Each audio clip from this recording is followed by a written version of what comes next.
Okay, David, this is where we're supposed to choose a side, green or black.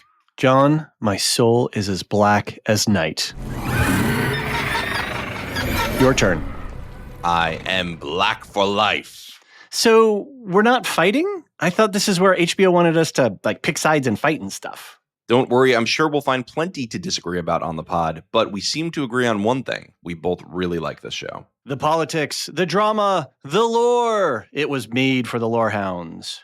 And since we just finished recapping season 1, we couldn't be more ready to defend our Black Queen in the Dance of the Dragons. And with the season pass option in Supercast, listeners can get early ad-free access to each weekly scene-by-scene deep dive, plus our custom show guide with all the characters and connections.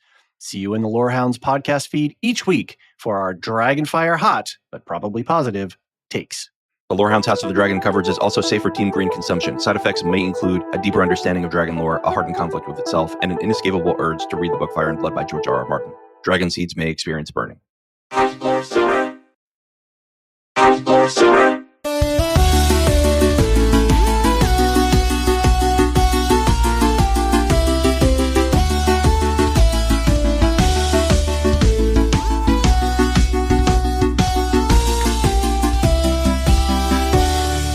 Stand and deliver! We're the Lorehounds, and we're going to be your highway robbery crew for today. I'm David.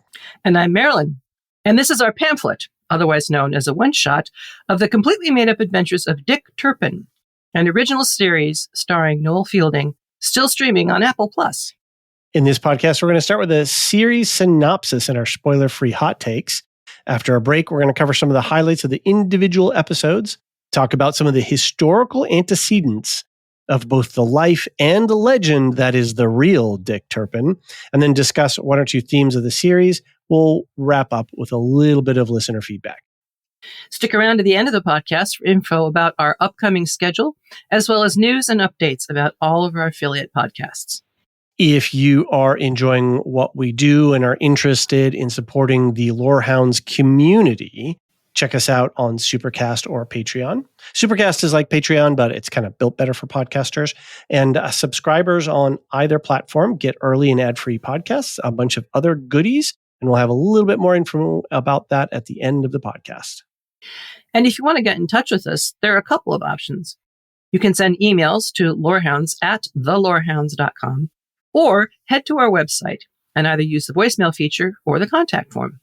We've also got a fun and active community on Discord. We've got a great mod team that helps keep things organized and working. We've got channels set up for all the different shows and projects that we've got going on. So if you're looking for that virtual water cooler place to talk about your favorite shows, movies, books, things like that, join us over there. It's a really a great place to interact with other human beings in this world of dominated by AI. There's actually, we think, real people all over there. Yeah, I don't know if we have an AI detector working yet, but everybody I've encountered there is definitely seem to be three-dimensionally human. I think the Turing test is broken. I don't think it's going to actually work on large language models anymore. I hope somebody comes up with a new one quick then. Anyway, we're not here to talk about AI. We're here to talk about Noel Fielding and Dick Turpin. Anyway, Marilyn, how have you been? I know that you've been busy with your Rings and Rituals podcast. Hopefully that has been going well. I think you guys are about to wrap up with your season. We have recorded the final season 8 episode. You are a real podcaster. You've recorded a full series, a full season. That's amazing. Congratulations. Thank you. But wait, there's more. Okay. We have a bonus episode of music. Fabulous. Which John and I do. And then we're going to do an entire feedback episode at the very end. We have got some incredible feedback going on. 2, 3, 4 paragraphs. And, great. We just said, look, we want to really give this the time and attention that it deserves. And so we're going to lump them all in there. Plus, because we were coming out every 2 weeks, right, the feedback never really chimed very well. Right. So we just said, okay, let's just scoop it all and put it here. Not to mention the 2 scholars to talk about Tolkien. You think you're not going to have enough material, and then suddenly it's an hour and a half, and you say, gosh, maybe we should just save the feedback for that final episode. So I make no promises for how long that's going to be, but, settle in, get comfortable. It's a classic thing to say, this will be a quick podcast. No, that's the curse. That's the curse of the Riddle Hag. And then we got some big news, at least Tolkien-wise, in terms of Rings of Power, and with we've got a couple of movies coming up, and I think you and John were talking about some of that as well. We'll have some more news. You're going to be co-hosting with us on all of Rings of Power this season. I am so excited about that. I'm great. Just like a kid in a candy store. I get to see screeners. I get to see screeners. If we get them. If we get them. If the gods are not fickle. Yeah. But anyway, that'll be fun to have you with us on that, so that we can really take it apart. And there was some exciting news too about Rings of Power and good old Tom Bombadil. Tom Bombadil. He is an enigma. Tolkien said that specifically in one of the letters. And so what showrunners who handed an enigma could resist running with it. Yeah. And, the sky's the limit in some senses. And of course, people who've only ever seen him in The Lord of the Rings and maybe read some of the poems about him. Right. Hopefully can let go of their very vivid and lovely and beloved images, because, you kind of wonder, well, he couldn't have been in the Withywindle for all of existence, because otherwise he never would have gotten a name amongst the dwarves and a name amongst the humans and a name amongst the elves, right? So he had to get out of there sometime. And I guess that's where they're starting from. I have a personal theory, if you care to hear it. Well, maybe we should save it for a Lord of the save it for a Lord of the Rings themed podcast. Yes, because we really should be talking about Dick Turpin. Dick Turpin. I was able to catch up. I watched all of the season originally with my wife, and I watched it together. And then I was able to catch up through episode 5 up to yesterday. I wasn't able to finish 6, but we've got a synopsis, and you'll clue me in a little bit. But let's start with, we're going to keep it spoiler free up until the first break, and then we'll start taking apart the episode. So, if you want to, if you, dear listener, have not yet seen the series and you just want to get a sense of what this, episode or what the season is about, and whether you should devote any time to it or not, we can just kind of set you up with some ideas about what this season is. So the log line or plot synopsis is, this is written by Robert Lloyd, a TV critic for the LA Times. The vegan son of a butcher, this Dick Turpin, Noel Fielding of British Bake Off fame, like the prince in the Holy Grail who just wants to sing, is more interested in doing something big and creative than in skinning rabbits. Leaving home with only a sewing machine and a pair of powerful purple shoes, he finds himself coerced into helping stage a robbery. When he accidentally kills the gang's leader, much to the gang's delight, he inherits the position, not quite taking charge of sensitive Moose, played by Mark Wooten, enthusiastic Honesty, played by Dwayne Bauchi, and skeptical Nell, played by Ellie White. They will later be joined by Craig the Warlock, Asim Chowdhury, and about as good as his as good at his job as they are at theirs. I'm not sure if I understood that last line necessarily. And we should definitely add that, what's his name? Why am I blanking? The actor's name? Hugh Bonneville. Hugh Bonneville, yes, has a lovely role in this one. And he's not in absolutely every episode, but he keeps coming back. It's a very important character in it. So, absolutely. Some of the details on this, it's a 6-episode season. All of them come in just around 30 minutes. So it's very light work. It's great filler things. If you just got a little bit of time to kill and you want something fun and light to watch. Looks like the ratings and reviews on Rotten Tomatoes were at 86%. And RogerEbert.com says a bit too silly. Which is perfect. Common Sense Media, I'm not sure you put this one in here. Is that a particular one that you know? I can't say that I have any experience with it, but I was just pulling through websites and looking at reviews and things, and they said 4 out of 5. So right, I just thought I'd throw it in there. It seemed to be the sort of thing that the audiences enjoyed more than the critics. Got it. For what that's worth. For what it's worth, right. Well, IMDb said 7 out of 10. Okay. Let's start off with your general overall sense of the season. What did you think of this? What do you have to say in broad sense? Yeah, well, I see it as an 18th century action fiction adventure Mm-hmm. with very strong and positive gay subculture. And that's one of the things I really love about it. Interesting. Okay. They're not over the top with it. Mm-hmm. It's just there. It's part of the furniture. Nobody winks or is aghast or anything else. And some of the things they do are just very, very funny. Mm-hmm. I mean, if you can, in your mind, imagine Monty Python marrying horrible histories, both of which are very funny British shows, you might have a sense of what this is all about, what it's like. I think it's whimsical rather than absurd or silly. Okay. And they put in a lot of mimicking of 21st century culture. They do. They really do. And they do it well. Yes. They really seamlessly weave it into the gags. They do. You have condemned criminals having an AA style meeting, for example. And you have Turpin offering a satisfaction survey to one of the people that he's just robbed, so that next time he can make it a more pleasant experience. And problems with childcare crop up, right? Right. Crime syndicates, self-actualization, mindfulness, and self-care. I mean, very, very 21st century concepts. Visually, it is sumptuous. Mm-hmm. They really spend a lot of time and energy, which is very appropriate for the 18th century. I loved seeing all their locations because they were familiar. Some very well-known castles and their London alleyways and things. Not that I've seen London alleyways in the 1700s, and you understand, but still historical, and yet bringing in, again, as I say, this 21st century sensibility. So it's just a whole lot of fun. And, you could probably binge the whole thing in, something around 3 hours if you want to. Right. If you wanted to. Yeah. Yeah. What about you, David? I really enjoyed this. As I was mentioning to you before we got on the mics, my wife and I watched this together. We sort of have a Friday after we do some family time. We get our daughter off to bed, and then we usually just kind of, collapse in bed or on the couch and veg out together.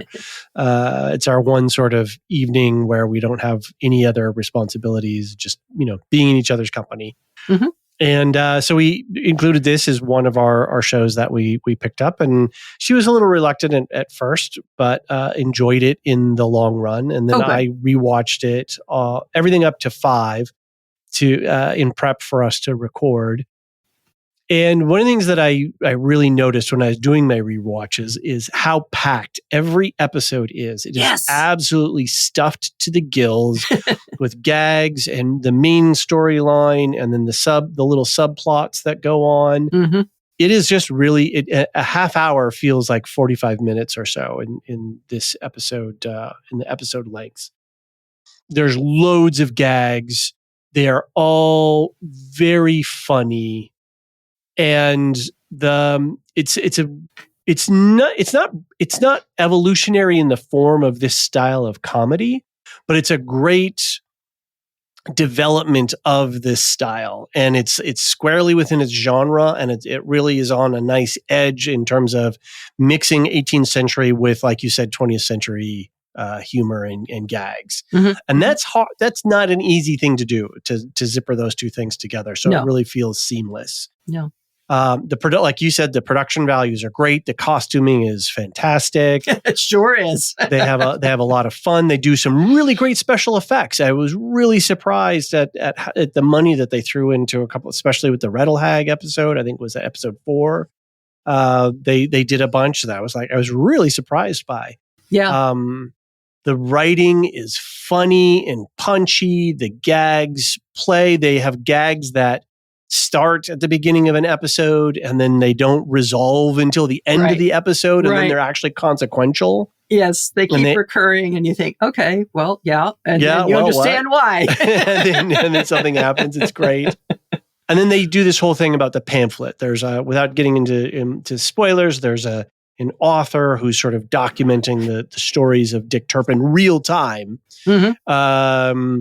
And I think that pamphlet as a structure for the narrative, the overall narrative, and a way to connect a bunch of different aspects of the show was really smart. They've employed it really well. The actor who plays the part of the pamphlet writer, she's great. She's perfect for it. And I just think it's a really smart show. So if you are a viewer, if you're somebody who enjoyed Monty Python or a lot of the Britcom stuff, I think you would really enjoy this. Or even if it, What We Do in the Shadows or some of these other half-hour sitcoms. I didn't really watch The Office much or Parks and Rec. No, I don't know any of those. Yeah, but those are modern American versions of this, which are usually very smart writing with lots of good gags and lots of great characters. John is always quoting and different shows. Right. I think you would be somebody, if you like those, I think you would really enjoy this. Because the humor is very relatable. Well, also, if you're interested in history, and particularly history of this period, there's a ton of historical fiction shows that occur around this time. I like the way they are being historically accurate with some of their things. I mean, you mentioned the pamphlets. Right, yeah. Pamphlets were a huge deal. Okay. In the 17th and 18th century. The 18th century version of a podcast. Seriously. I mean, this is the various revolutions, including in this United States and later with England and later in France, were formed around pamphlets. Interesting. Pamphlets being written and printed and shared and sedition and all kinds of things. So yeah, it was definitely a thing. Bloggers of their day. Right. Yeah, absolutely. Yeah. They were often polemical. They were vulgar. They were satirical. And almost inevitably they became political. I remember learning, the first time I kind of learned about pamphlet culture, and I don't know that much, but I remember learning something around the early American Revolutionary period or post. And the fact that these different factions and political parties, I think it was post, I think it was still early in American history. I'm just trying to place the time in my mind, and it's hard to.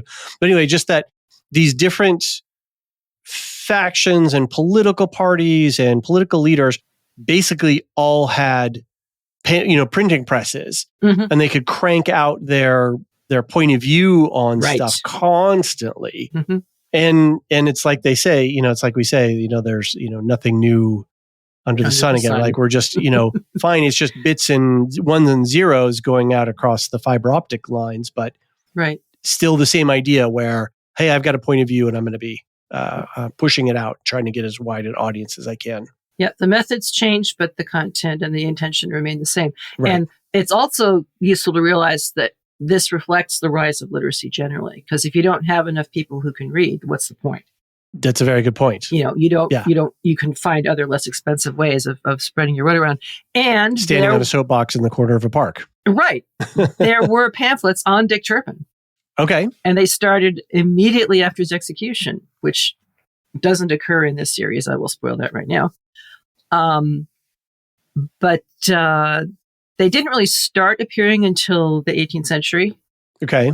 But he became this folk hero. Okay. He was popular. He had pop culture. There were pamphlets, broadsheets, ballads. I think there was even dramatic dramas on stage. Oh, sure. I'm sure. Right. Yeah. Pop shows and the whole 9 yards, I'm sure. And the ultimate accolade, Madame Tussaud made waxwork in 1846. Okay. Well, that's cool. I actually didn't realize that this series is so rooted in real history, which actually gives the show even some more dimensionality. Because if they're actually plucking real historical things, either real history or mythological history, I guess you could say. Like if you took something like a Rattle Hag, which is mythic, but it occurred in that time. That's when people had it in mind and talking about it. That's all great stuff because it actually roots the show in something. And then like for folks who do know, you have an extra dimension of historicity that it's fun to play with. Yeah. I mean, the fact that Dick Turpin was born in Hempstead and he was known for deer poaching with the Essex Gang. There you go. They got involved with him because he was the son of a butcher. I mean, all these different details that they're weaving in. Yeah, they're getting very, very granular about this. It's just the more you look, the more fun it is. And that's what's great too, is that to know that the writers have done what a good writing room and good writers on a show can do is that they can mine all of this richness and then weave and weave and weave. It's very cool. And they're even bringing in some 18th century gay subculture. So we can talk about details as we go along through the episode. Give me 1 second here. I got to pause some. All right. So one of the things that we like to do a little bit on our one-shots is have some consistency of things that we talk about in form and structure from episode to episode. One of the things that we have is our analytics section. We have the Shippey test, the Lopez test, the Sanderson slider, the Pukila scale for violence. I don't think any of them apply in this case. This is a wholly original work. There's really the violence is probably like the Pukila scale is what, like a -3, -2, -3? -5. I mean, right. There's some firing of guns and some people get shot from time to time, but it's all very comical. And a near hanging. Yes, that's right. So, and then just quickly a note on the cast. This really is the center of the show is Noel Fielding. Oh, absolutely. And if you don't know Noel, then you might have seen him on the Great British Baking Show. He's the current he's one of the current co-hosts of the show. I think he's like the third round of hosts, but he's been there for now a couple of seasons, and it feels like he's sticking in, which is really great. There's another great Britcom called The IT Crowd, which is and he plays a very funny bit part, a recurring character. He plays like this vampire creature that lives in the server room. It's very funny. Very different from a bug. Yeah. And then I know him from another show even older than that called The Mighty Boosh, which is... Oh, yeah, I saw that. What is that? It's a weird... before YouTube, this is, I don't know how they got this greenlit, but it's about this band, and it's I don't know, it's a very bizarre show. You just actually have to watch it to understand it. They did 3 seasons, and I think you can see, it was on Netflix for a while. It might be, you could probably find some stuff on YouTube, but if you want to go back into Noel Fielding's roots, he's been a fixture in British TV for quite a while now. And then, of course, we have Hugh Bonneville, who most of us know from Downton Abbey. He was in a great TV show that was one of my top 10 shows called The Gold. The other year back, and he plays a hardened police detective. And I don't know what else I've seen Hugh Bonneville much in. Hopefully he's getting around a little bit more. But like we said, he plays a very, very funny character in this, very important character. So. Extremely well done. I think one of the real challenges of something like this is for the actors to maintain their clear believability in everything that's going on. Not break. Yes. Yeah. In any sense, not break the fourth wall by turning and, winking at the audience or anything like that. I mean, they really maintain. They go all in on the gag. They commit. Every actor commits to every gag and bit wholeheartedly. It's incredible. Fairly trying circumstances. Yeah. The character Moose there's some Mark Wooten. Yes. There's some really over the top performances, but that character is over the top. Exactly. And if he didn't commit to the bit, it'd be half. But because they are soup to nuts in bones to, I don't know, what are all the different phrases to say fully committed. They are all extremely fully committed. Definitely. I loved the fact that this was going on around the same time as Shogun. Because I really got a Shogun vibe from the outfit that Moose eventually winds up with. Oh, okay. Thanks to Dick. And he's actually even using a staff. Right. Yes. At I noticed one point. That. So I really wonder if this was intentional on the part of the showrunners or not. All right. Well, let's take a quick break. And then when we come back, we're going to skip through the 6 episodes. We'll give a little synopsis, sort of point out some of our favorite moments from it. And then you've got some more historical notes that we can talk about. We've talked about a bunch of them, but we can get into a few more of the themes and we'll kind details. of salt them into the different episodes. That sounds good to me. Okay, great. So hang on. We'll be right back.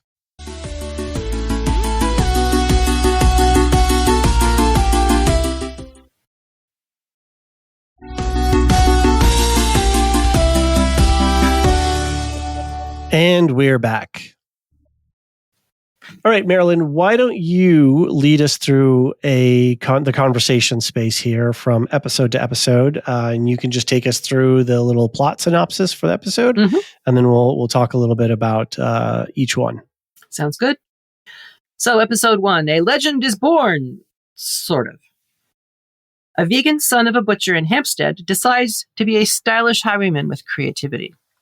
He inadvertently kills a notorious gang leader and inherits the gang, who rescue him from being hanged by Jonathan Wild, a crooked thief-taker. The aim of this new highwayman is less violence, more charm, maybe even panache, which really sets the whole tone of the gay subculture I was talking about. Okay. It's really there. And again, all the historical details. Jonathan Wild was a crooked thief-taker, and he wound up getting hung. Really? Really. Tom King was a real highwayman who wound up getting shot.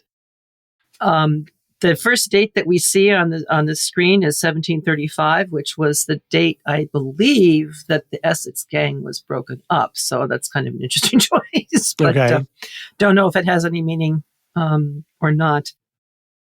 And the hired mourner, that was a historical practice. That was a great gag. Yeah, they took this historical fact and they just transformed it into this amazing comic turn, if you will. So, the structure of the first episode, which is this, he has the dream and then he's on the gallows, and then we're reviewing everything backwards, sort of from there. Yeah. I thought it was a really good and smart way to front load the episode and then sort of front load the season so that we had a momentum and a pace to run through for these episodes. So it's like they called out the destination and they gave us a little glimpse of what that was all about. And then we just sort of had a bunch of momentum that carried us through all the episodes. So I thought it was a really smart setup. And we get one of our first characters who gets dropped in a little while and then disappears and then comes back again later and then disappears, in Jeffrey the jailer. Yes, right. Who is treating his entire experience of the people in the bus as if it's a coachman. As a coachman, right. Instead of as, the prison coach on their way to the hanging, because Dick is being hung with a bunch of other people at the same time, supposedly. So they stop for a toilet break and he says, make sure you take all your belongings with you. And anybody who is not back at this time will be left behind. I mean, right.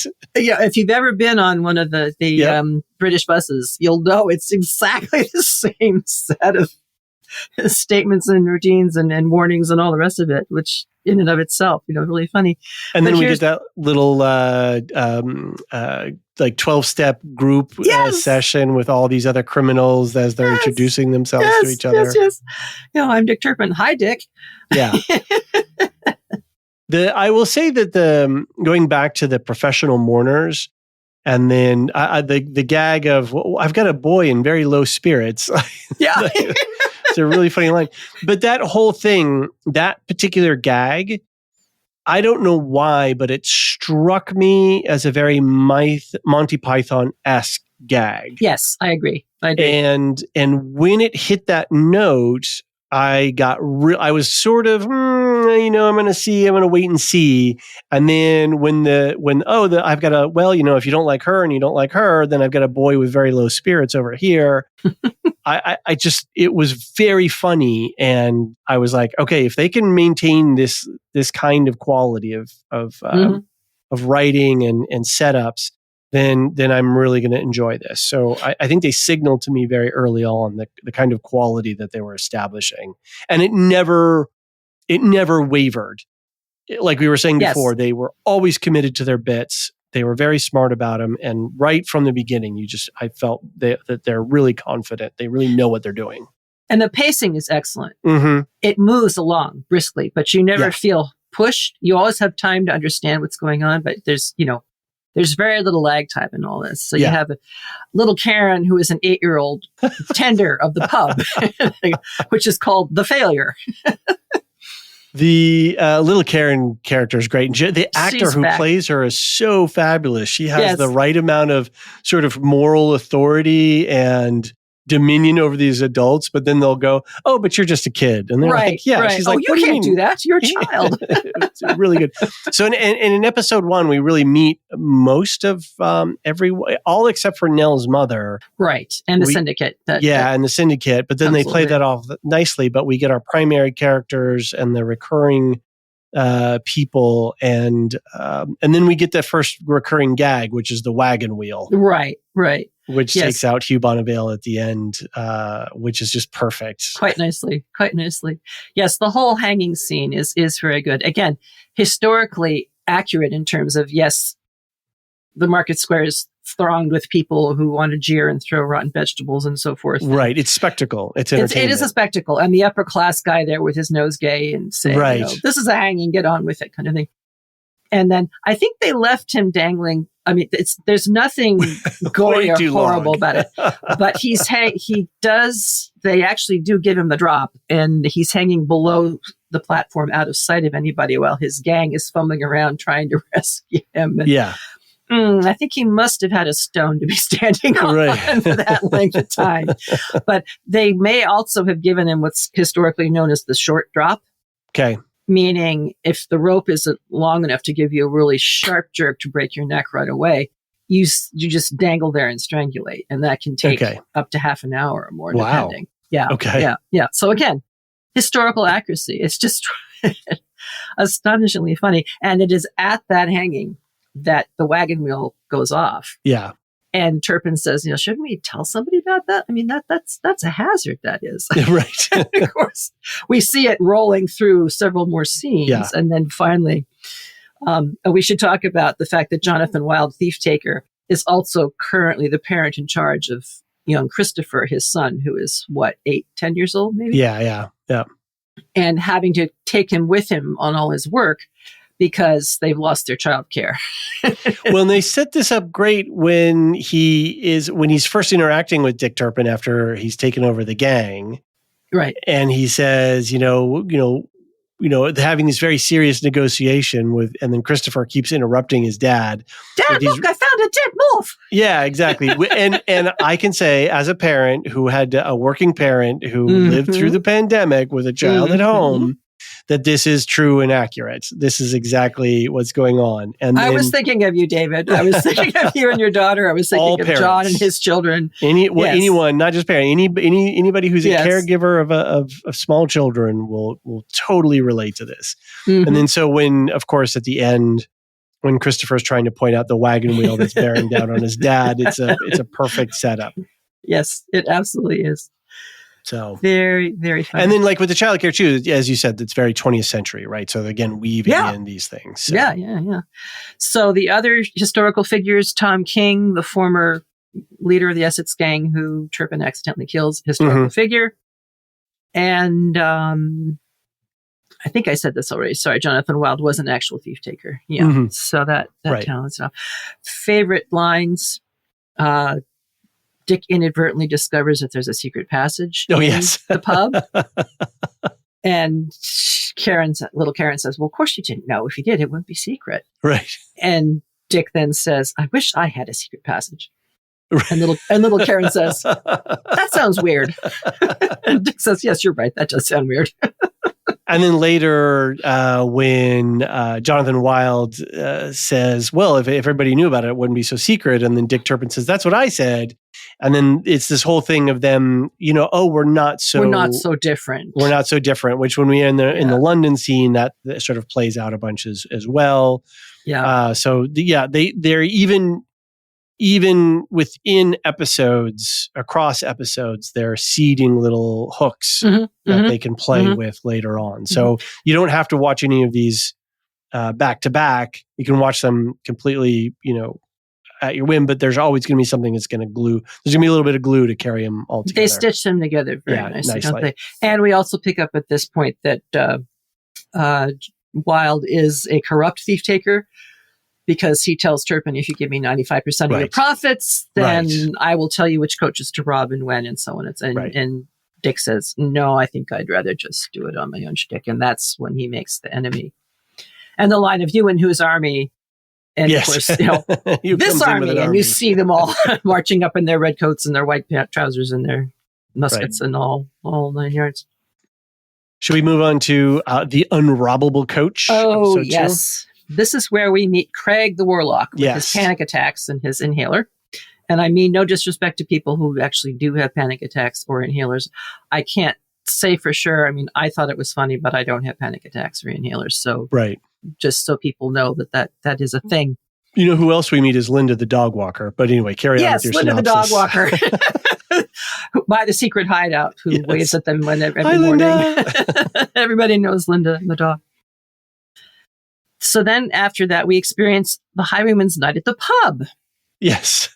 And encounter the Hellhounds, who, by the name you can tell, are probably the meanest, nastiest. Gang. The number one, they have a ratings plaque on the side, and everybody goes up and down each week according to whatever they did or didn't do.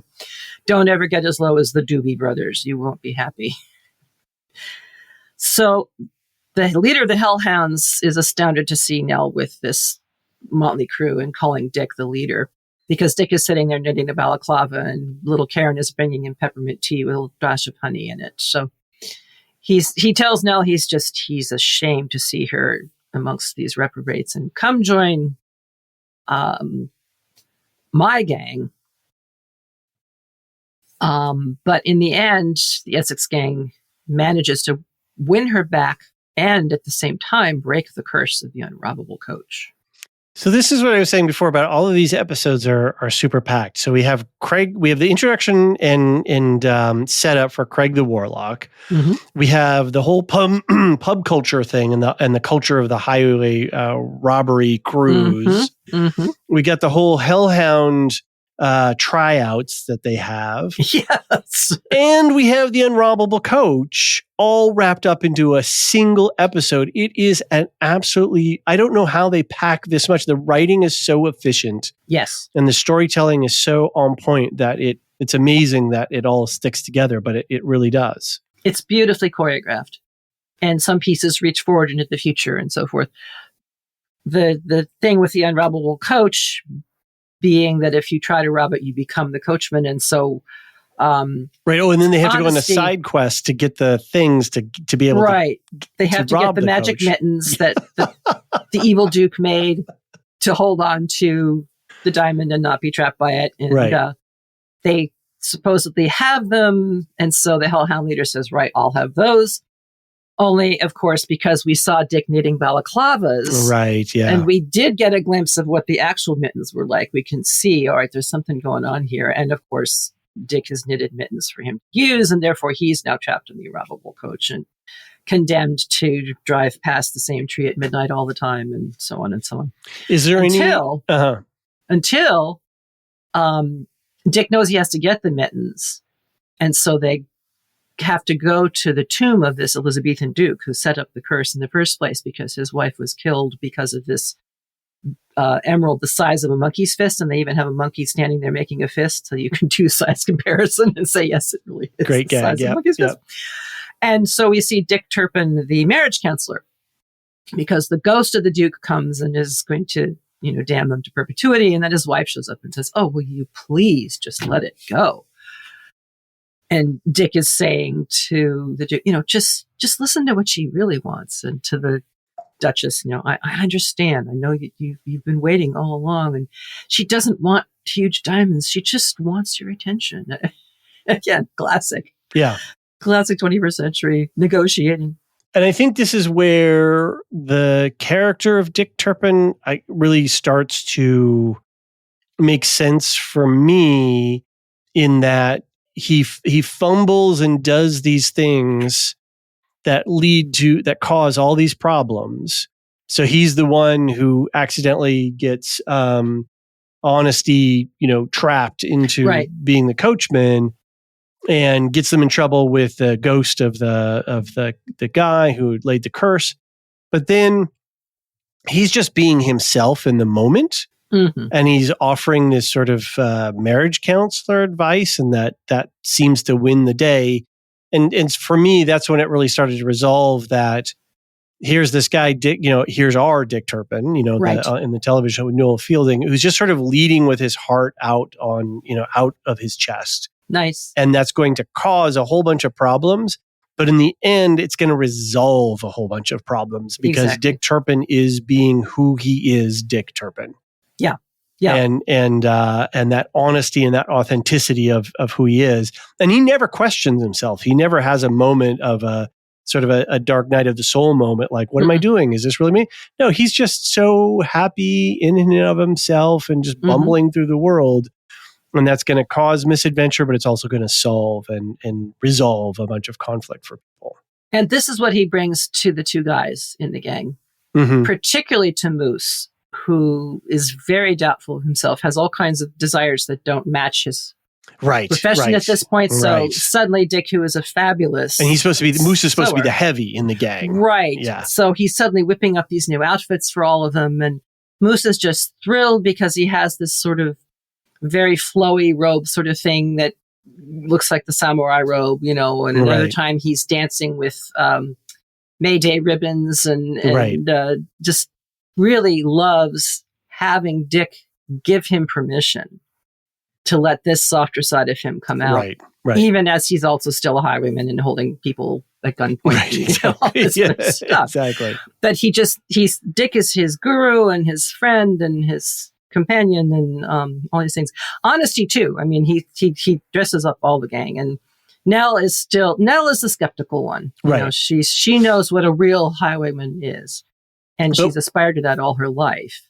But without Nell and without Nell's skepticism, without that sharp relief between her and the other characters, I mean, so Honesty is a little bit clueless in a lot of ways. Yeah. Very straightforward. And Moose is supposed to be the heavy, but he's devoted to Dick. But then so is Honesty. Honesty really, is enamored with him as well. Yes. If we didn't have a skeptic in the group, then it would be too like it's like when you eat something too sweet. There's no contrast, and and then it becomes sickly after a while. And so Nell's constant, and then of course they make fun of Nell all the time with it, but her skepticism creates the tension that makes it all a little bit more palatable. So by the time Dick is finished, we have 3 of the 4 being cross-dressing. Right. Because Nell is dressed as a man and was trying to insist, well, I am a man. And they said, no, you're not. That's true. I forgot that she starts out that way. See, this is what I mean. It's all there if you have the eyes to see it. And I'm just enjoying it for what it is, for the surface level gag stuff. Which is great. And yet... I get, with Moose, it's a little bit more clear, but then, I see where you're driving now. I didn't realize that was actually operating in there. That's great. And Honesty is the leather guy. So, right. It all fits. Yeah. And in the very beginning, Nell is saying, look, you guys, I should be the leader, not this very peculiar person who doesn't know anything about highway robbery. And they say, okay, go ahead. Shall we go for lunch or shall we go look for a robbery? And she said, oh, what a hard decision. Let's see. Lunch would be great because I'm really hungry. But on the other hand, so we see that Nell has a weakness too. Yeah, right. So they all have their personal challenges to work with somehow. So should we move on to episode 3? Yes, indeed. So this is where, if we haven't, I think we did get intimations of this beforehand, but it turns out that there is a crime syndicate and Wild is working for them. Right. And he is now in the hot seat because he allowed the Essex gang to steal gold from the syndicate. And so the syndicate is led by a woman who tells him that he better get that gold back or he's going to have trouble breathing because he will have lost his head.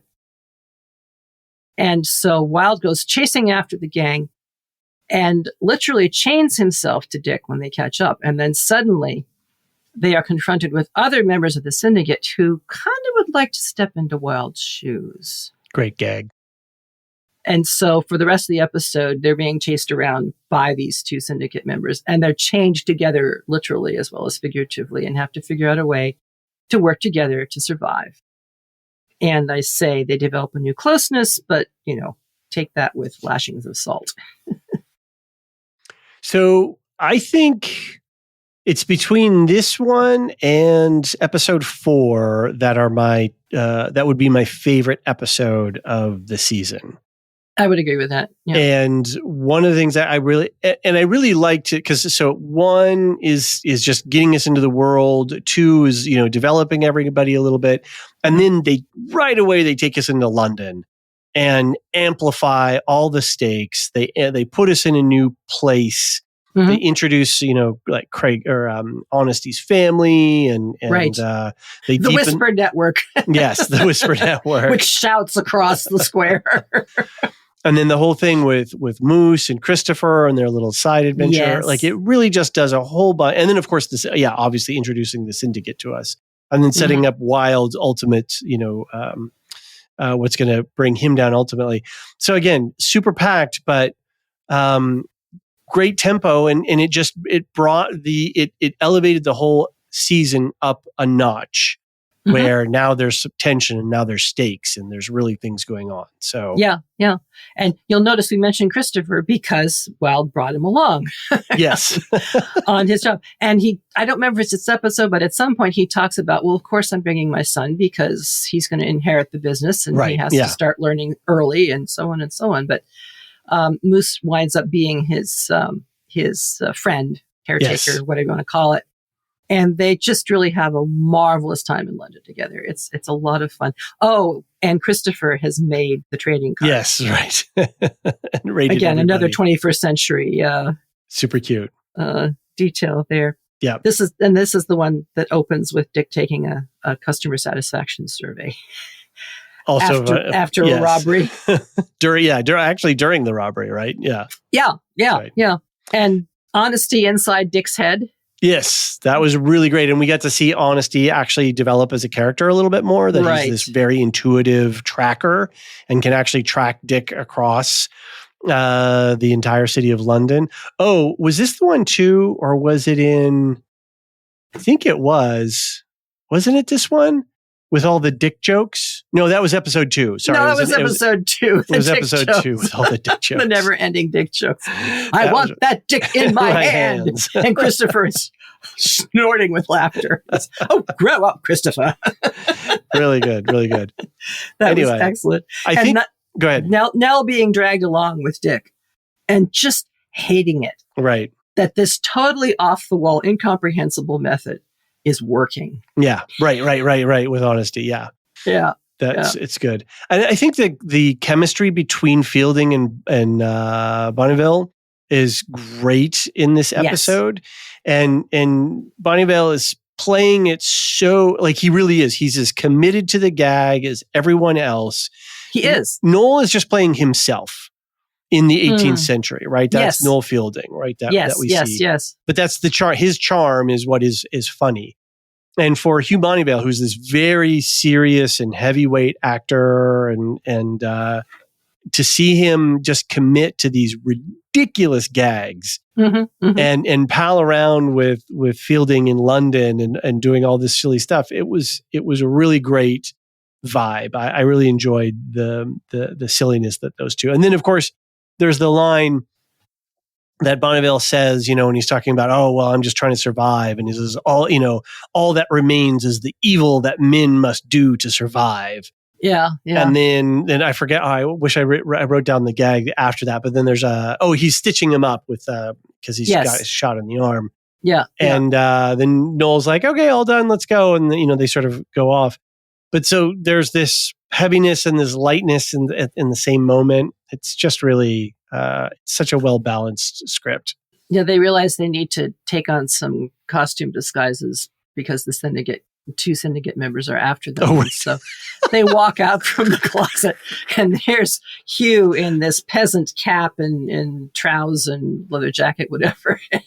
And Noel is dressed as Juanita the Sally nun. Fielding, Juanita the nun, but like the flying nun with the really massive head cap with the white wings kind of thing, and bright pink habit, and Juanita O'Malley.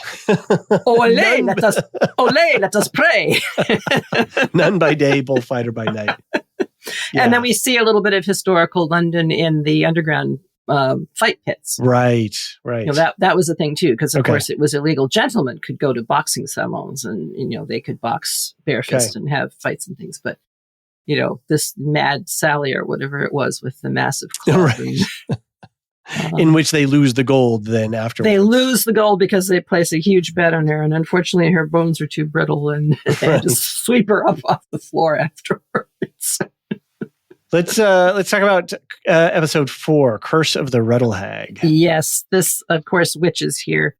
Alicia, if you're listening, I think you'll love this one. Craig the Warlock interrupts his license exam. Oh my God, such a funny gag. And helps remove the Rattle Hag from the village of Hampstead after Dick and the gang have released her from Geoffrey the jailer's carriage. Dick discovers he can lay the most colorful eggs imaginable. And we see a remarkably sus witch trial. Which, by the way, they mostly were anyway. So that, again, very historical. Right. Although the way they demonstrated it was quite funny. The jury, which is clearly biased, and the one person who is judge, prosecutor, and forget the defense, because clearly she's a witch, because we said she is. Right. All of that representation of, sadly, a lot of historical fact, but just brilliantly presented and very, very funny. Yeah, I loved the magical exam for his license. No, that was for the 712th time, I think she said. So, what is the real, or where is the Rattle Hag a thing? I just assumed that would have been some sort of story or mythology. Does it have a historical root? I don't know of any. I did look up the name. So the one place that they make up, that potentially they made up, was the one thing that I thought that was historical. Oh, yeah, would have been accurate, in some way. Well, I mean, witch persecutions in England ended around 1716. Actively, I'm sure that there were still people who believed in witches, and if anybody was accused, I don't think it would have been a happy event. Mm-hmm. But it had been fading out for a while now. In the fringes of Europe and the North American colonies, it went on a little bit longer than that. Right. But still plenty of stories around to tell on darkened nights, and the whole process of the so-called trial, if they were fortunate enough to have one, not as funny and not as many gags, but in essence the same thing. And there were men, because I think they were almost always men, who went around and were witch hunters as a profession. Wow. Okay. Yes. And as a profession, stood at the trial of these women and men. Let's get rid of one myth here. It wasn't only women who were accused. Okay. In fact, in Iceland, 90% of the witch accusations were against men rather than women. So there's a lot of stuff out there in the universe about what happened during the witch trials, which much of it is made up or misunderstood. Okay. The fact that they brought it in, though, I think was a good historical piece. Okay. We just have to be careful and not say Rattle Hag 27 times. I'm not sure what count is up to. I didn't start to count, no. Well, we're in two different spaces, so I think both of us have to say 27. So, okay. We can call her the R word. The R word. That was a really good gag. It was a superb gag. And when they said that and they set it up, I'm like, oh, how are they going to pull this off? And they did. And it worked really well. Beautifully. And the fact that the Rattle Hag would suck your soul out and you'd become a chicken. Right. And so they start that. And so Dick becomes a chicken. And my reference Dick to Turpin. the color, Dick Turpin or Chick Turpin. They went back and forth between the two.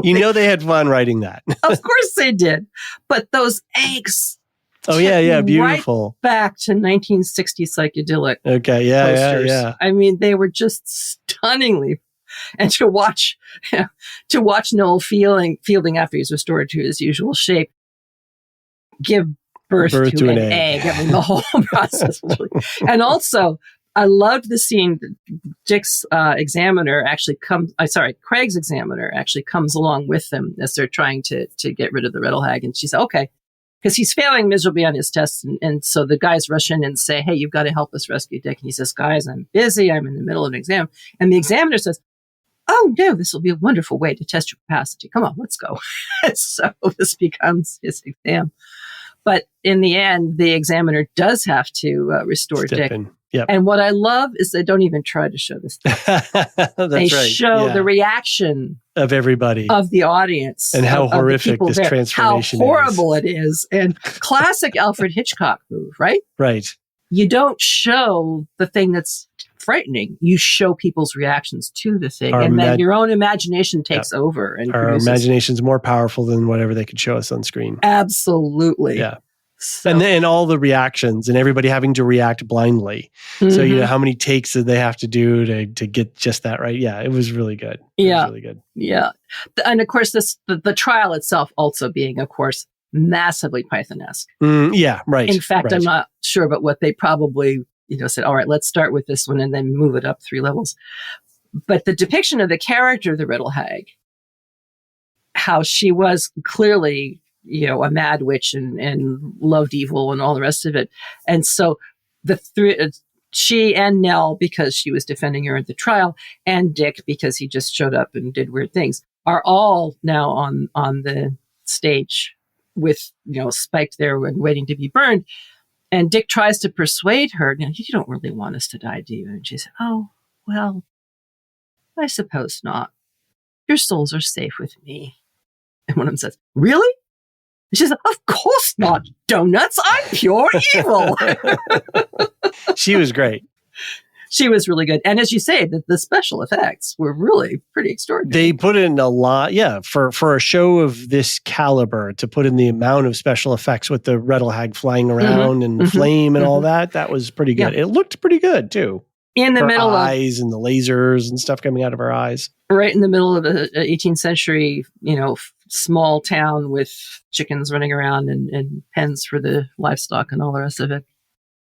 I'm not sure if this one or, like I said, or London was my favorite. There's a lot that I liked. I think the London is my favorite just because of the Fielding Bonneville dynamic. I think so too. But the Riddle Hag is a real close second for me, partly because the Riddle Hag herself is such a funny character. Oh, she's great. The whole, I'm pure. Come on, donuts. I'm pure evil. Or when she was in there and they were trying to give her a drink. Hey, chill out. And all you need is some company and some people to be really honestly interested in you. And then, of course, they serve her what did you say? Generic lager. And it sets her off. And little Karen says, well, better change the barrel again. Yeah. It was all really good. And that just got, yeah. Well, and of course, in London, in a small town, you're not expected to be served, or in England, that you want some local ale that's, unique to the place.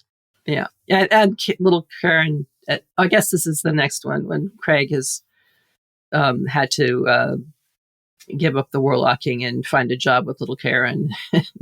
He puts frogs in the drinks. Oh, right. She goes to the back and says, Greg, why are the frogs all over? Oh, excuse me. Very good. Well, let's talk about episode number 5. Yes, episode 5, Tommy Silversides. There's a new highwayman in town. And this, I'll just comment that this episode 5 and 6, episode 5 leads into episode 6 directly, right? So that they're, this is the setup to resolve the season. Part 1 and 2. He manages to wrest the gang away from Dick's leadership with his panache and his kidnapping skills. So, yes, it's all about the image, isn't it? Yeah, right. It's all about the classic tropes of the guy riding along alone on a horse, shooting off both his guns, leaping up off the horse into a tree and somersaulting down and all the rest of it. And he impresses the heck out of this family, father, mother, and daughter, who have paid money to have the Dick Turpin tour so that they can see and to be personally robbed by Dick Turpin himself. That was a great little bit. What do you mean he's not here? Well, he's signing some pamphlets. And so in burst Tommy Silversides and said, I am your new highway. And so he kisses the woman and he lifts all their jewelry in fantastically clever ways and so on and so on. He has flowing blonde hair and this silvery blue outfit and quite the eye catcher. Oh, and this is also the episode in which we learn that it's Nell's mom who is the leader of the syndicate. Right. Yeah.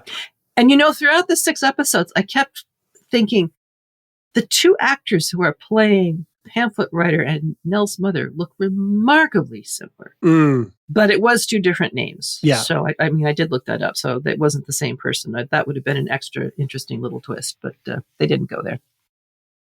Yeah, this one I think might have been my least favorite. It just kind of, I get the Tommy Silverside's character and I understand what they're doing with it. And the humor didn't grab me as much. I did really feel like, okay, this one is just, setting up and linking us to the resolution of the series, or the season. Mm-hmm. And yeah, I don't know. It was fine. I like the bits with Nell's mom and, getting all that kind of stuff set up. But yeah, otherwise Tommy Silverside's, it was just fine. I mean, all the gags were still good and everything was great. It was just my least, it intrigued me the least, I should say.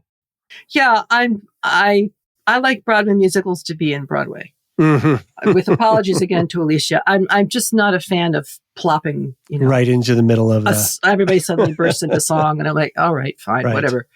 And frankly, I think if they had dropped some of that, they could have made just made one long episode. Interesting. Okay. Of the 2, right? I think they were trying to eke it out some, and I wish they had put in just a little bit more material. Right.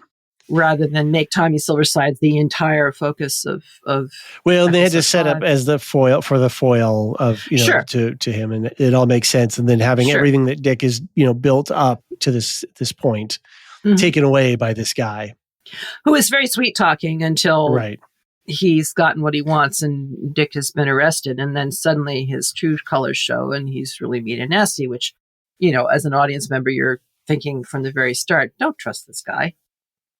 Snake oil personified. What are you doing, folks? Yeah. What's going on here? So it's almost like a pantomime, right? Mm-hmm. Where the villain comes on stage and everybody goes, "Oh, boo, no, don't trust him. Yeah. Look behind you," all that kind of stuff. Even the point that he's got a fake, which we learn later is a fake chest plate. Yes, the fake chest. He's doing all this Tai Chi type exercise and push-ups with his back legs spread apart and just all kinds of really, really... And of course, Nell is enchanted by him completely. Yeah, which in a sense, I guess you could make a case for that happening, but to me, it did seem like kind of a weird flip of her character.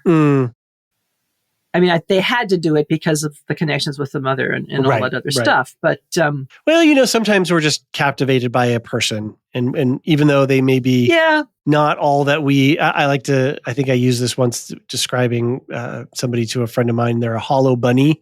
You think that they're a solid chocolate, but then you bite into the ear. And yeah. That's so the superficial on the outside is really yummy and looks amazing, analogy. But it's empty in the middle. Well, listeners, write in and tell us what you think. Was Nell's falling for Tommy Silverside's just a little too much, or was it much in character and to be expected? Should we slide right into episode 6? Definitely. So, as a result of the gang abandoning him and so forth, Dick is imprisoned by the syndicate. It was all part of Nell's mother's scheme all along because she wants him to join the syndicate. And if he refuses, which he does, then Tommy will replace him, and the syndicate will still have what it wants, which is control over all of the crime, throughout Essex and beyond. And it turns out, of course, that Silverside is an actor who was hired by Nell's mom, and by this time he has dropped his charms and he's made everybody miserable. So Nell is telling them that if they don't go along with Silverside's, that her mom is going to kill Dick, and so that kind of holds them in place for a while. But eventually they've had enough and they decide, we got to rescue Dick, but how are we going to get inside? Well, we have to have an insider to the syndicate. Now, who could that be? And so the next thing you see is a scene of this very ominous hooded leather figure, almost sort of harking back to the doctors during the plague time, but not quite, because he's the torturer. Right. And Jeffrey is the jailer again. I mean, Jeffrey's back again. And so Dick is alone in this cell where he has to eat moss off of the stones, and he's made a huge beard out of rat's eyelashes to entertain himself. And he does have an ensuite in that whenever it rains, the rain comes to the roof, but all of the other prisoners get to come into his cell to take their showers, whenever the rain happens. So in comes this very ominous figure. And the next thing you know, it's Jonathan Wild. Right. Who the gang has gone to and said, please, can you help Dick escape? Well, and it turns out that Wild is on a new journey of mindfulness and self-care, engaging in care and good relations with his son. And so this is why he comes to rescue Dick, which is in itself remarkably funny. At one point, he and Dick are talking and Christopher says, oh, look, Dad, I found a beetle. And Wild says, excuse me a moment, and turns out, lovely, darling. Look at that beetle. Isn't that, it's clearly the playback to the dead moth, right? Yeah, exactly. The very first episode. And that he's evolved as a parent and is, yes. Yeah. And is happier than he's ever been in his life. Until Dick departs with thanks and inadvertently locks them in his cell. That was funny. Now, here's my question to you. Do you think he did that on purpose? Or was it entirely thoughtless? But that's the thing is with Turpin, you can never know if it's intentional or thoughtless. Yeah. He's just so involved. That's the thing as well, is that he's so self-involved that you don't really know, is this just sort of this rude selfishness, or is he like, you don't know what's going on. He's like, oh yeah, I'll knit you these things. It's like, but I don't want that. You haven't listened to me at all. Right. You're just doing what you want to do and what feels good to you in the moment. Yeah. And so, I think he would really want to be buddies with Wild. Like if they could actually have Oh, I agree. If Wild could, come to his side. So I don't know. I just feel like it's that lack of but he's also at the same time very self-aware. So again, it's a really funny thing. I just, when I saw that, I thought, okay, this is his way of payback. Okay. All right. Because he knows he's not really in any danger, that, he's going to be rescued eventually. But of course, I think Jeffrey's gone away for a wedding. Right. Because he describes being in jail like being at his second cousin's wedding. Right. Which, oh, by the way, that's what I've got to do. Yes. Very funny. So, yeah. Quick side discursus on 18th century gay subculture. Sure. It was a thing. There were molly houses. They were mostly found in London, mostly social, but they could also be sexual gathering places. Mm-hmm. Punishments for gay behavior included pillory, transportation to the colonies, prison, and death. So to be an out gay person was a very brave thing to do. And it mostly centered on men because women weren't considered to be able to have sex. They were not sexual in and of themselves. Okay. Which made things convenient, you could say, for some lesbians and bisexual women. But it was a very cultured space, the Molly House, and it centered mostly around cross-dressing. Okay. And drag and trans behaviors, although some of them would serve as gay brothels. And listeners who have followed the Outlander series, either in the books or in the television series on Starz or both, will remember the character Lord John. And he appears in several of the books and has his own subset of adventures as a gay man in the military in the mid to late 18th centuries. So this was definitely a thing and a presence in that period, treated rather differently historically. But I just love that they are invoking this, as part of the series, and as Dick in particular. And not to be too superficial, but I just quickly, because I didn't know anything about what a molly house was, or even though that was the term. Mm-hmm. So I just put it in real quick to the searches, and there's a great Wikipedia article about it. I don't know how great it is, but there's some substance on Wikipedia about molly houses, and it makes sense. I mean, this whole ridiculousness that we have, at least in our modern day, like there are homosexuals, shock and awe. It's like we've had it all along. It's been here forever. Not a new thing. Not a new thing. And then the idea that if you can't be open about it, and you have to be in a way subversive, or there's a word I'm trying to think of and I can't think of it now, but where you're hiding from it, or you have to you have things like molly houses and stuff, that in itself is a compression of the culture. And that actually shapes even to a degree the intensity of things like having to have a place like a Molly House where it might Mm-hmm. be even more in excess. People might even go to more excess because it's so compressed. Well, if you have no cultural reference Right. in your day-to-day life and in your family and school and so forth, once you do have this awareness that this is who you are, you do look around for things to tell you, well, what does that mean? Right. How do I do this? Mm-hmm. What is it? And so if the Molly House is the one source that you can find, then yes, it tends to be sort of self-referential. Right. And, this is what we're doing. Exactly. And what other options do I know about, how do gay men be and behave? And right. Again, the same thing for lesbians and for bisexual people, but they weren't going to be developing a culture of their own necessarily in this same way. Right. Yeah. Right. Their issues were different issues, and so they wouldn't be exhibited quite like this. But I love that they are able to take what we think of as stereotypes and even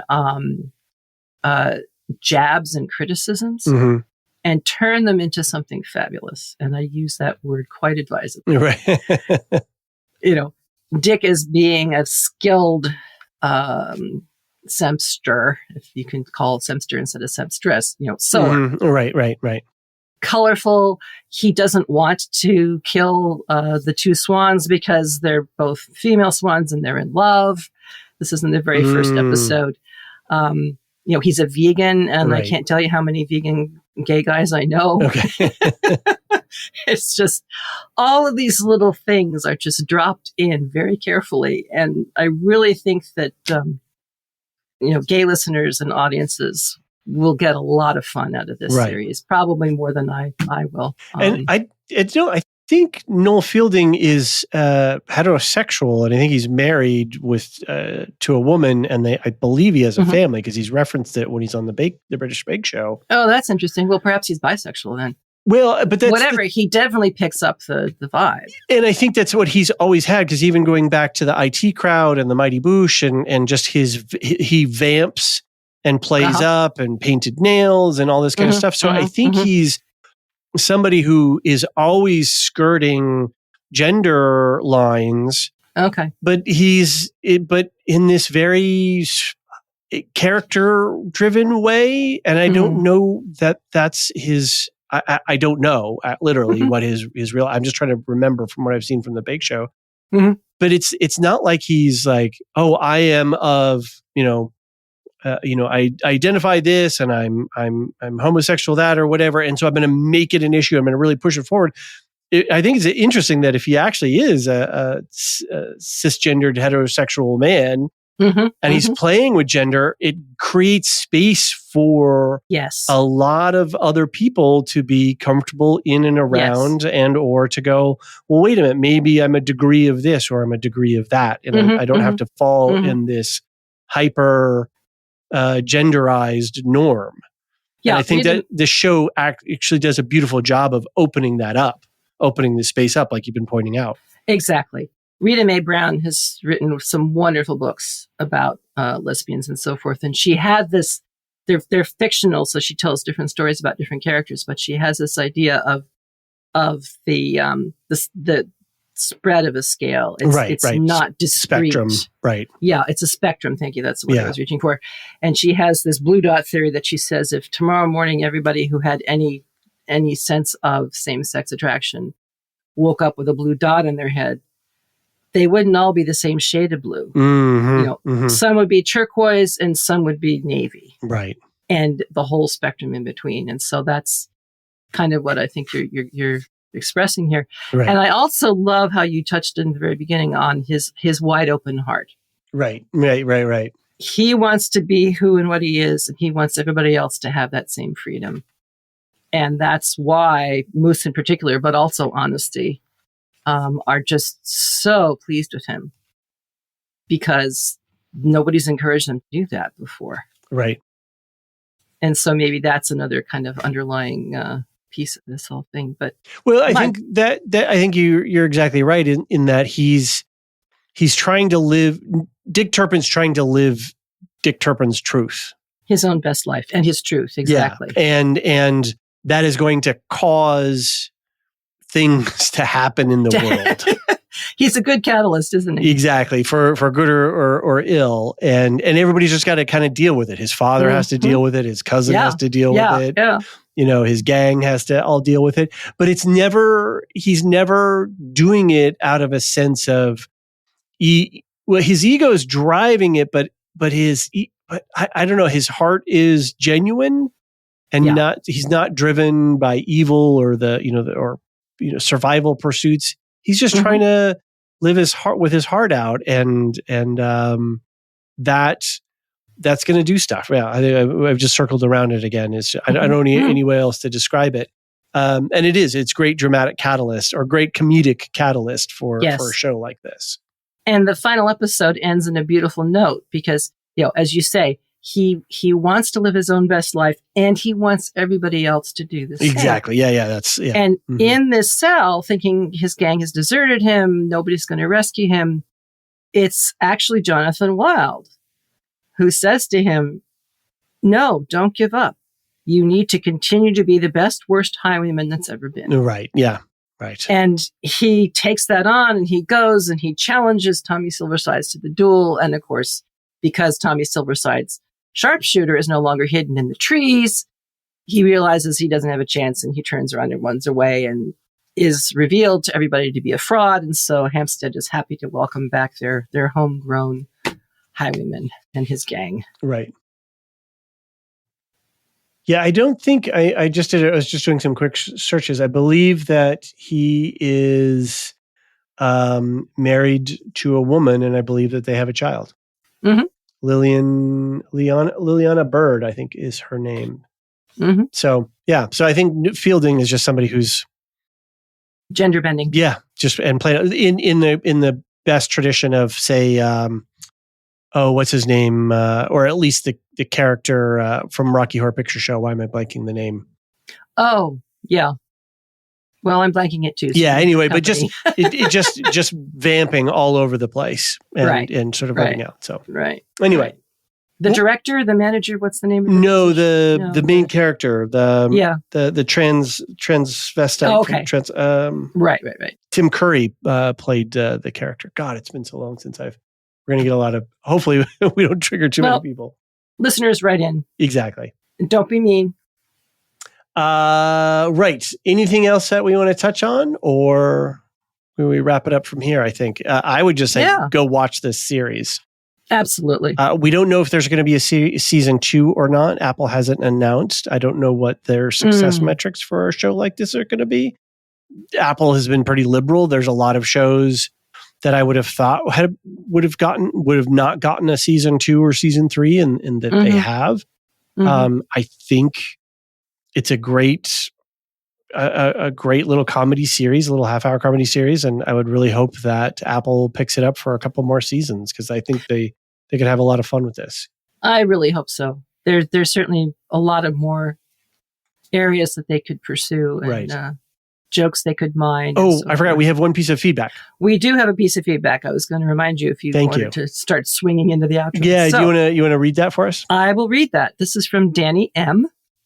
Hi, Marilyn and David. I really enjoyed Dick Turpin. Great show to cleanse the palate after watching some heavier stuff. You mentioned that in the beginning, and I think that's absolutely true. Right. Hoping we get a season 2. I'm with you on that one, Danny. At its best, it was very Monty Python-esque in its absurdity and wordplay. I think my favorite character was Nell. She cracked me up with how exasperated she constantly was by everyone around her. But in the end, she was just as silly as anyone else. Yeah, good point. I think that's maybe why they threw in the whole romantic notion of Tommy Silversides to show that, she's got her weakness too. Danny continues, I definitely got the same sort of vibes I got from Our Flag Means Death, another period comedy. I strongly recommend that show to anyone who enjoyed this. Danny. Yes, and I've heard that mentioned. I think some of the reviews mentioned the Our Flag Means Death, which I have not seen and know virtually nothing about, except I think it's a send-up on pirates. Yeah, it is. And I believe it also does a bunch of work in sort of working around issues of gay culture and homosexuality and I don't. I haven't seen the show, so I can't speak to it. So I'm trying to like be very careful about my words, sure, to be respectful of it. But I understand that it had a lot of fun to play in that space. And that too is very historical. Okay. Yeah. Interesting. So maybe, there you go. Maybe I should take a look and see what they're doing there. History is such a great resource for television and movies and books, you know? It really is. More and more people can look into that source rather than having to make up a planet named Squirch and right. recreate these things that, actually did happen in our history. So, take a look, folks. Well, and I just did a little exclusive for our subscribers, and I think we'll do a public version of something not as in depth. But I did a little solo podcast on our subscriber channel, and I was taking apart the new trailer for the new Alien movie. Right. And which is called Romulus, and there's a thing in there where they reach into some history, and I was making that very same point that when a show explicitly or implicitly is working with history as we've got it recorded, it grounds stories in a way that is different than something that's made up, because you have an orientation or you have something to grab onto. Mm-hmm. Whereas if you're just making it up, you are still pulling from all of that, but you don't have a way to organize your thoughts. And so I just I appreciated that in that trailer that they were leaning on real history. I believe on the Romulus Remus and the Capitoline Wolf and the history of Rome. Yeah. So, no, history can give a real continuity and coherence. Yes, coherence. That's a really good word. That's exactly. To stories that, some people can make up stories of a similar nature, right. But it's really hard. Well, I think we can wrap it up from there. Thanks for bringing this up. I'm glad we got to talk about it. It's a really fun show. Oh, I'm really glad that you picked it up, because I was on. You're dying to talk about it from the very beginning, kind of like good. Mrs. Davis in a way. Yeah. Same streamer, different shows, but both of them really delightful in their own ways.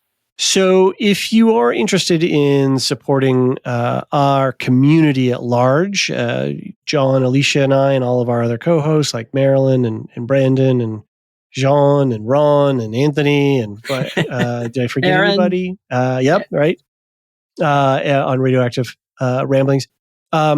You can join the community by subscribing. You can use either Supercast, which is our preferred method, or Patreon. Supercast is just like Patreon, but it's just better for subscribers. For podcasters.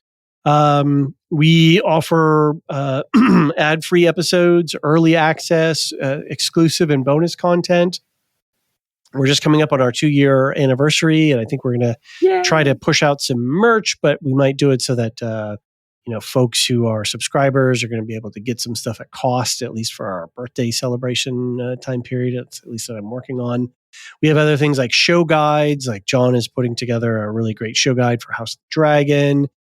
We had something for True Detective and Shogun, and we'll have something for Rings of Power. He's putting together a big online encyclopedia for Rings of Power. Ooh, I got to take a look at that. Yeah, he's still building it. So, but this is all, these show guides are built with this Notion platform, and we're able to really tailor a lot of the information so we can augment what we're watching without spoiling anything. And we're a human-centered and human-oriented community. No algorithms here. It's a great group of people who all are trying to figure out, hey, what's good entertainment these days? And so if you want to support that and encourage that, then we would invite you to subscribe. As little as $3 a month, or you can get an annual subscription for like $50-something a year. It's like insanely good value for what you're getting. We put out 6 podcasts this week. Come on, people. It's crazy. We've got the content train is rolling, because it is, after all. And we have a Discord community. Lots of fun. Marilyn, you're there quite often talking with folks about Tolkien stuff, about other mythologies and shows. And Earthsea. We are going to finish up Earthsea. We are. I promise. We have plans. We just got to get through the summer. We've got a great mod team, so they help keep things shipshape and running over there.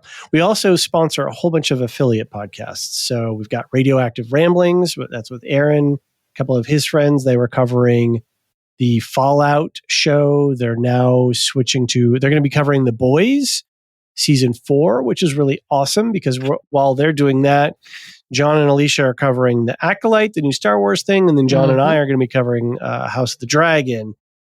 And Aaron and his friends are going to be covering it over there.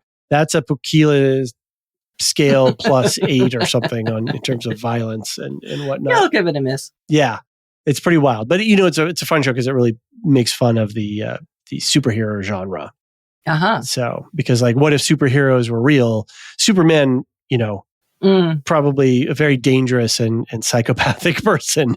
Given not somebody that you'd want to be close to. No. Alicia has her Wolf Shift Dust podcast, and they just finished up Beacon 23 season 2. She's got some interviews with the showrunners coming up. She's also working on some Dune stuff. They just put out a book club podcast on the book Silo. She also has the Star Wars canon timeline project, which she's cross-posting some stuff for The Acolyte. And that's an amazing thing where she's reviewing and talking about the entire timeline of the Star Wars story universe. It's pretty phenomenal. She and Bob, if there's anything that together they don't know about it's incredible. Star Wars in all of its manifestations, it's not worth knowing. I am just astounded at the breadth and depth and the detail. Real Lorehound stuff, isn't it? Absolutely, to the nth degree. It's amazing. If you are a deep Star Wars fan, this is definitely for you. So check it out. And then we've got Properly Howard Movie Review. That's Anthony and Steve. He's an academic. Steve's a stand-up comic. And they get together and they talk about pop culture. And it's pretty funny. They've been, their current season has been Felonies and Fugazis. And they've been covering some pretty funny films like Pulp Fiction, Grosse Point Blank, Shakedown, Tango and Cash. A lot of good, crazy 70s and 80s pop culture stuff. And so that's a good one to find. And then, of course, we have Rings and Rituals, your podcast, Marilyn, looking at using season 1 of the Rings of Power as a way to examine ritual. And ritual, not only in the legendarium, but also in our lives, in our daily lives. And but using the television show as a way to unpack that and examine it.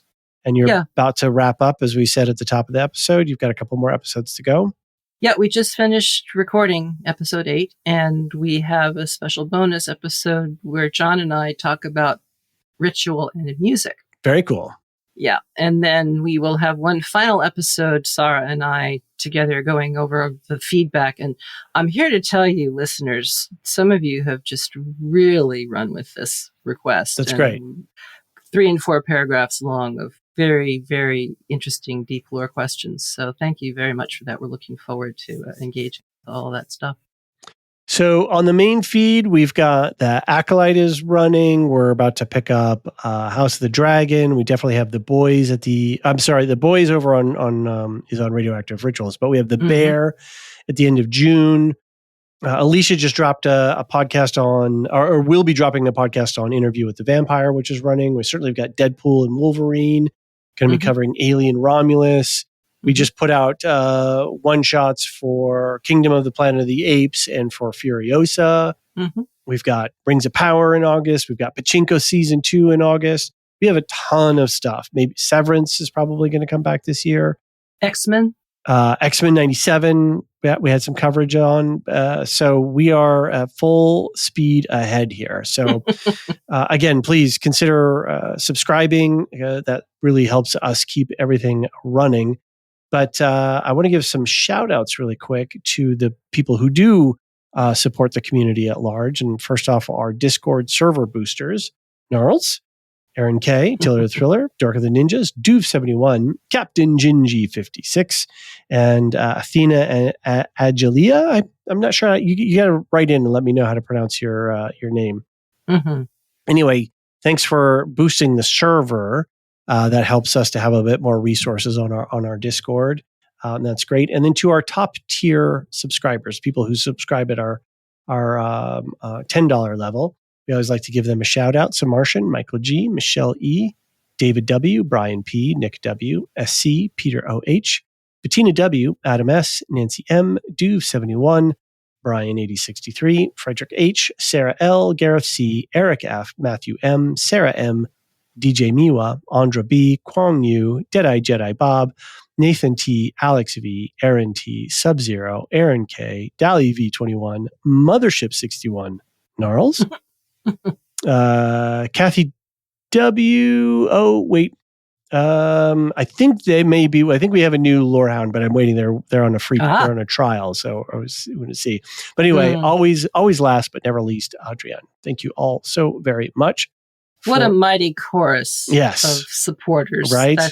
Thank you so much, folks. Yeah, and ongoing support in many cases. So it's really great. Yeah. So thank you all. Thank you to everyone who subscribes at all levels. And thank you to everyone who listens.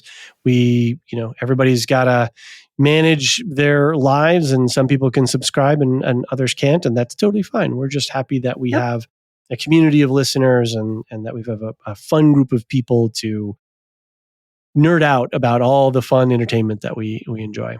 Yes. And one of the best ways you can support is to tell friends. There you go. That too, as well. Marilyn, always a pleasure. Good to see you. Oh, it's been fun, John. John, hey, look at me. I guess it's time to stop. David, it's been delightful. You've been talking to John more than me, so it's fine. I have, yes. So I think that's part of what. Hey, look, I could, if you want to, compare me to him, I can't take that as an insult. So, anyway. Yes, well, both of you are definitely on equal footing and equally individual. Well, now we have Alicia. Yeah. So it's a triumvirate. It's triarchy. That's from House of the Dragon. There's a triarchy. That's an evil group of people. So I don't do House of the Dragon, and none of you are evil. So we'll just say a delightful trio. That's right. All right. Well, thanks, Marilyn, and we'll see you on the next one. Thank you. The Lorehounds podcast is produced and published by The Lorehounds. You can send questions and feedback and voicemails at thelorehounds.com/contact. Get early and ad-free access to all Lorehounds podcasts at patreon.com/thelorehounds. Any opinions stated are ours personally and do not reflect the opinion of or belong to any employers or other entities. Thanks for listening.